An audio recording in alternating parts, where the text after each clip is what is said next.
तो फाइनली कल्कि का ट्रेलर आ चुका है, जिसका वेट हम पता नहीं कितनी सदियों से कर रहे थे। मतलब ऐसा लग रहा बुढ़ापा सा आ गया बेटा। और भाई ये ट्रेलर देखने के बाद लग ही नहीं रहा कि ये इंडियन सिनेमा है। मतलब आप इस मूवी से इंडियन एक्टर्स को हटा दो तो कोई नहीं बोलेगा कि ये इंडियन मूवी की सिनेमाटोग्राफी है, क्योंकि आमतौर पे हम इस लेवल की वर्ल्ड बिल्डिंग को सिर्फ हॉलीवुड की मूवीज में देखते हैं। यार मतलब इस मूवी की सिनेमाटोग्राफी इतनी तगड़ी है कि आप इसके कुछ सीन्स को एज वॉलपेपर यूज कर सकते हो। और ये पॉइंट मेरे ख्याल से मैंने आखिरी बार ड्यून 2 के लिए कहा था। और इसका सबसे ज्यादा क्रेडिट विजनरी डायरेक्टर नाग अश्विन को जाता है, क्योंकि उन्होंने बता दिया है कि अगर आपके पास आइडियाज हैं, क्रिएटिविटी लेवल है, वो पैशन है, तो 600 करोड़ के बजट से हम हॉलीवुड के लेवल को मैच तो नहीं लेकिन उसके आसपास जरूर आ सकते हैं। तो भाई फटाफट ट्रेलर की बात कर लेते हैं, क्योंकि ये ट्रेलर जो हमें स्टोरी बता रहा है वैसे किसी ने एंटिसिपेट भी नहीं किया था।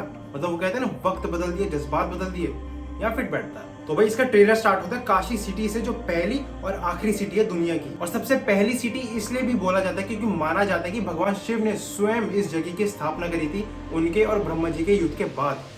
तो होमवर्क करा नाग अश्विन ने। तो भाई इस मूवी में 2 हिस्सों में यहाँ की चीजें और लोग बटे हुए, यानी एक नॉर्मल सिटी में रहने वाले लोग जिनके पास खाने को खाना नहीं है, पीने को पानी और ना ही साफ हवाएं सांस लेने के लिए। लेकिन वहीं दूसरी तरफ कॉम्प्लेक्स में आपको सारी फैसिलिटीज, एक अच्छी क्वालिटी ऑफ लाइफ मिलेगी, जहां जाने का सपना देख रहे हैं अपने बुज्जी भैरवा। और फिर भाई एंट्री होती है अश्वत्थामा यानी अमिताभ बच्चन सर की, जिनको उनकी मणि जो महाभारत कैंप में उनसे ले ली गई थी वापस मिल चुकी है, पता नहीं कैसे। मतलब ये हो सकता है कि नाग अश्विन ने थोड़ा क्रिएटिव लिबर्टी ले लियो चीजों को और इंटरेस्टिंग बनाने के लिए। लेकिन हाँ, उनको ये मणि एक मकसद की वजह से मिली है, ताकि वो दीपिका पादुकोण के कैरेक्टर पद्मा को, जो प्रेग्नेंट है, उनको प्रोटेक्ट कर सके इविल फोर्सेस से। और भाई अमिताभ बच्चन सर के इस डायलॉग से, आपने अपनी घर में एक भगवान को स्थान दिया है, मैं पहचानूंगा।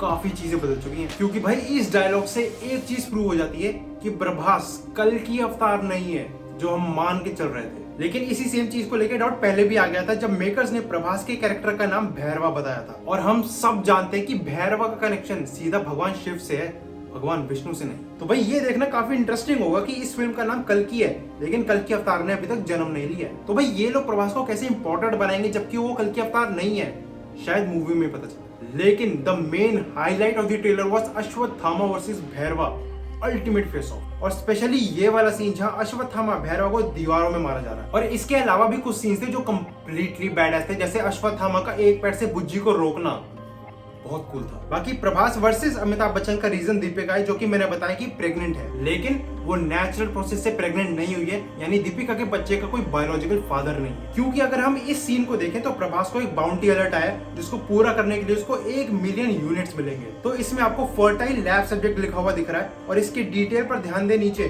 तो किसी लड़की की बात हो रही है जो 150 डेज से प्रेग्नेंट है, यानी 5 महीने से। यानी हो सकता है कि जो कल की अवतार है वो एक एक्सपेरिमेंट से जन्म ले। और इवन अगर आपको याद हो जो कल्कि का ग्लिम्स आया था 8-9 महीने पहले, उसमें एक सीन था जहां एक लड़की के पेट में कोई मशीनरी लगाकर उसको एक ट्रायंगुलर टाइप कुछ में डाला जा रहा था। और इवन उस ग्लिम्स में जहां तक मुझे याद आ रहा है एक प्रोजेक्ट के की भी बात हुई थी। तो आई थिंक ये वही प्रोजेक्ट है। What is Project K?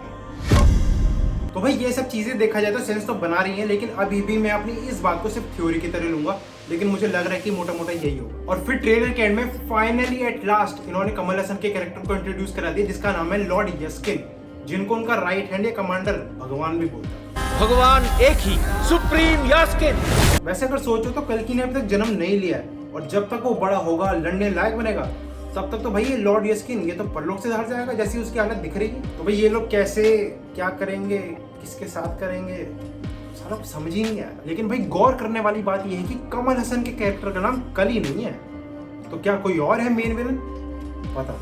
लेकिन हाँ, एक थ्योरी ये भी हो सकती है कि शायद कली और कल्कि सिर्फ एक रेफरेंस पॉइंट की तरह हो। यू नो, जहाँ कमल हसन की हरकतें कली जैसी हो, जहाँ कोई धर्म नहीं, कोई अच्छाई नहीं, कोई गुडविल नहीं, मे बी। और भाई इन सब के अलावा दिशा पाटनी भी है इसमें, क्यों है?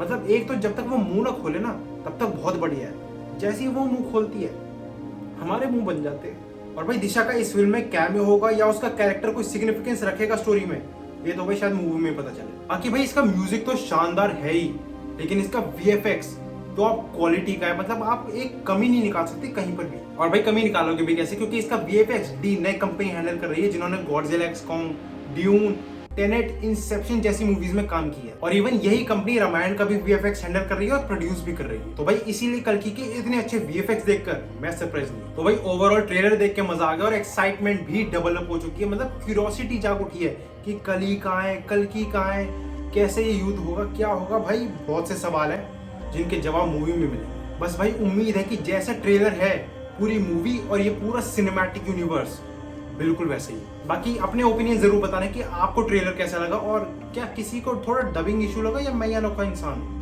कमेंट करके बताना। बाकी मिलते हैं अगली वीडियो में, बाय बाय।